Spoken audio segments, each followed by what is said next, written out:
Iran অবশেষে জাতিসংঘের পরমাণু পর্যবেক্ষণ সংস্থা IAEA থেকে সম্পর্ক স্থগিত করল। প্রথমে ইরানি পার্লামেন্ট এবং পরে দেশটির সুপ্রিম কাউন্সিল এই সিদ্ধান্তে সিল মারে। এই সিদ্ধান্ত এসেছে ইসরায়েল ও যুক্তরাষ্ট্রের সাম্প্রতিক বিমান হামলার পটভূমিতে, যেখানে তেহরান লক্ষ্য করে বলা হয়েছিল ইরানের পারমাণবিক কর্মসূচি হুমকি হয়ে উঠছে। ইরান দীর্ঘদিন ধরে অভিযোগ করে আসছিল IAEA একতরফাভাবে তাদের ওপর নজরদারি করছে, অথচ ইসরায়েলের অস্ত্রাগার নিয়ে নীরব।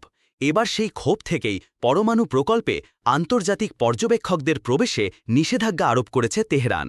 IAEA-এর মহাপরিচালক রাফায়েল গ্রোসি হুঁশিয়ারি উচ্চারণ করেছেন, ইরান যদি এভাবে সহযোগিতা স্থগিত করে তাহলে এটি আন্তর্জাতিক চুক্তি লঙ্ঘনের শামিল হবে এবং এতে পুরো অঞ্চলে নতুন সংকট তৈরি হতে পারে। অন্যদিকে রাশিয়া চাইছে ইরান যেন সংস্থাটির সঙ্গে সম্পর্ক বজায় রাখে।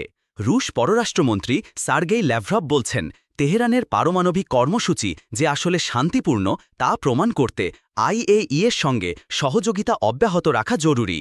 এই মুহূর্তে ইরানের এই সিদ্ধান্ত শুধুই আঞ্চলিক নয়, বরং বৈশ্বিক নিরাপত্তার জন্য নতুন প্রশ্নের জন্ম দিচ্ছে।